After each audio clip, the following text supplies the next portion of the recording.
Good evening and welcome to the October 28th Wednesday night Bible class of the Boone Church of Christ.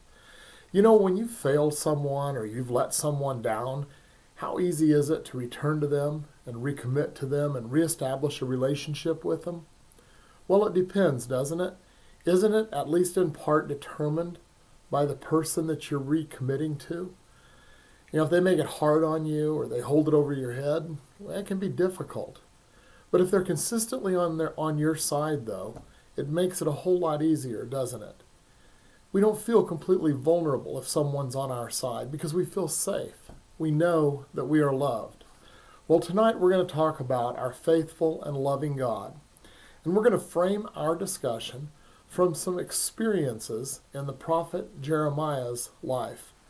Jeremiah was called by God to prophesy to Judah about the fall of Jerusalem. Jeremiah's message wasn't very well received, and he even knew that that was going to be the case ahead of time. Listen to Jeremiah chapter 7, verse 27. God's talking to Jeremiah, and he says, when you tell them all of this, in other words, when you prophesy to the people of Judah, they will not listen to you. When you call them, they will not answer. How would you like to be tasked to go to some people with a very important message, knowing ahead of time that they weren't even going to accept it?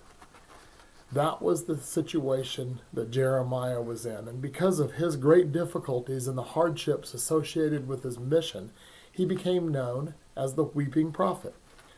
But Jeremiah had God, and God loved Jeremiah. Unfailing love and compassion is a description of God, and it's one that Jeremiah understood well. Jeremiah was struggling, as we've already said. He knew that the people were going to reject his message, and that was in the book of Jeremiah.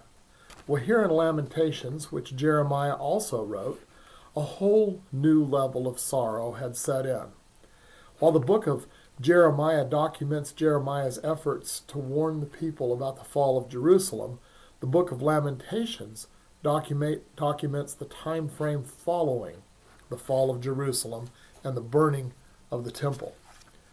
Jeremiah was filled with grief and is lamenting over this in Lamentations chapter 3, verses 13 through 20. He shot his arrows deep into my heart. My own people laughed at me. All day long they sung their mocking songs. He has filled me with bitterness and given me a bitter cup of sorrow to drink. He has made me chew on gravel. He has rolled me in the dust. Peace has been stripped away, and I have forgotten what prosperity is. I cry out, my splendor is gone. Everything that I had hoped for from the Lord is lost. The thought of my suffering and homelessness is bitter beyond words. I will never forget this awful time as I grieve my own loss. Jeremiah had become a laughingstock. He was filled with bitterness, and he had no peace in his life. His strength was gone, and he was about to give up hope. And then he remembered something. You know, maybe we've had some of these same experiences in our lives. Jeremiah's own people had turned against him. Perhaps we've experienced betrayal from someone close to us. Perhaps in our lives we've experienced bitterness and a loss of peace. Maybe we felt our hope fading. There might have been a time where we even thought about just giving up. How do we turn it around? How did Jeremiah turn it around? What was it that Jeremiah remembered when he was at his lowest? Lamentations chapter 3, verses 21 through 26.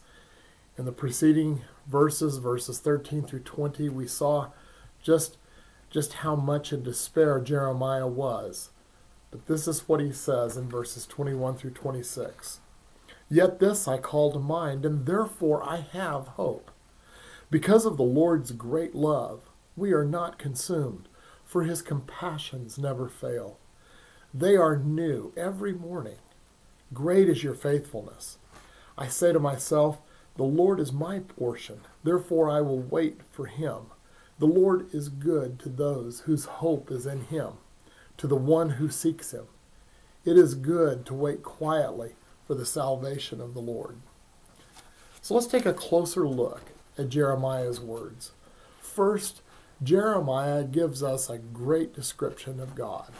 Again, Lamentations 3, verses 22 through 23. The faithful love of the Lord never ends. His mercies never cease. Great is his faithfulness. His mercies begin afresh each morning.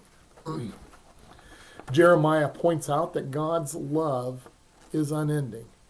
Without God's unending love, we'd be consumed. We would be without hope.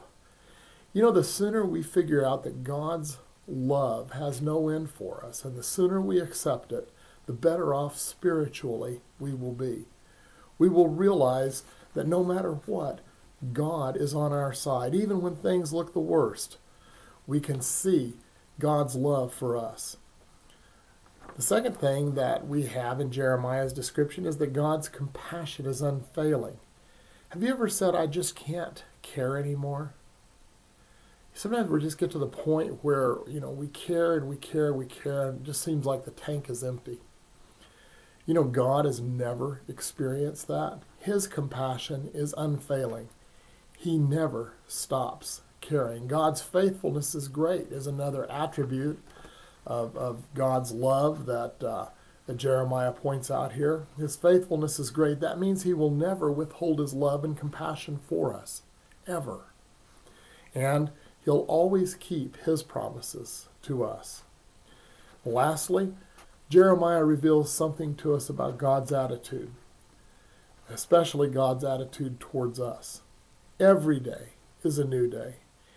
God gives us an opportunity every day to see his love in our lives. That's part of his faithfulness and his unending love for us.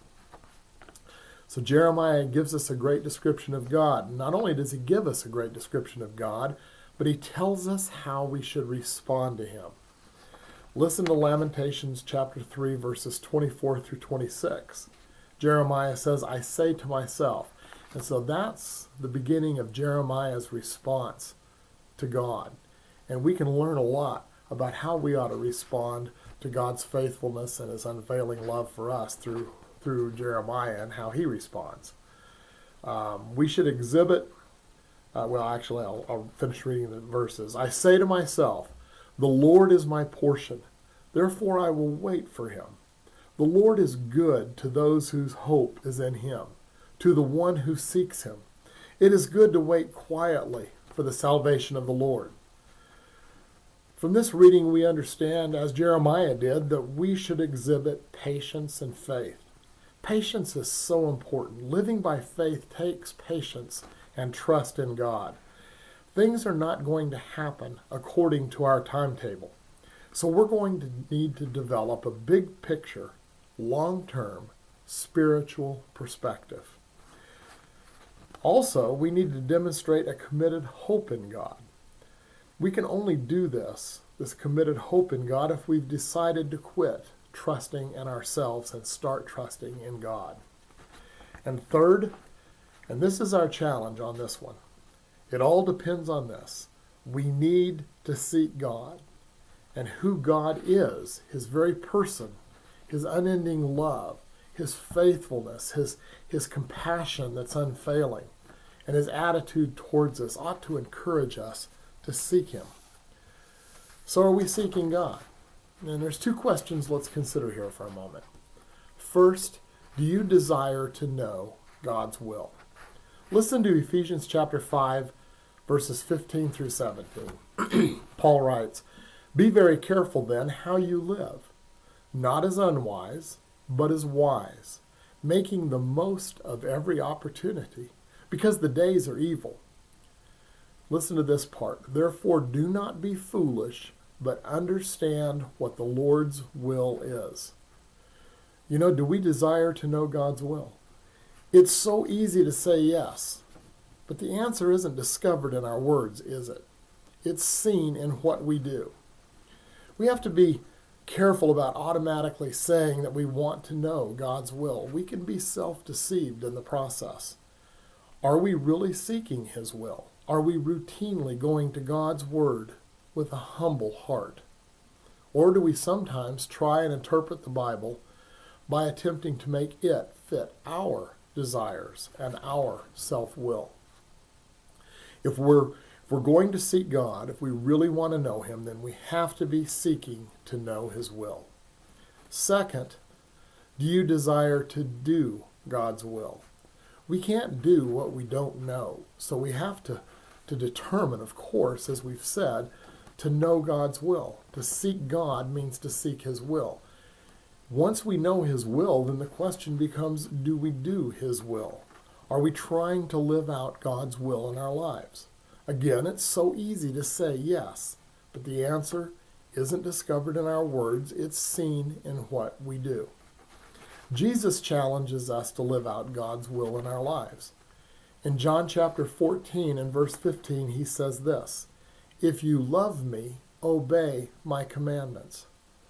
And then a little later in that same chapter, John 14 verse 21, "Those who accept my commandments and obey them are the ones who love me. And because they love me, my Father will love them, and I will love them and reveal myself to each of them." How do we establish a relationship with Jesus? We establish a relationship with Jesus by being obedient to him. The relationship comes when he reveals himself to us. This thought is echoed again by Jesus just a little bit later in John chapter 14, now verses 23 through 24. Jesus replied, "All who love me will do what I say. My Father will love them, and we will come and make our home with each of them. Anyone who doesn't love me will not obey me. And remember, my words are not my own. What I am telling you is from the Father who sent me." Did you see the reference there to relationship? All who love me will do what I say. My Father will love them, and we will come make our home with each of them. A relationship with God is dependent upon our seeking him. That means our knowing his will and our doing his will. Here's a couple of quotes about doing God's will.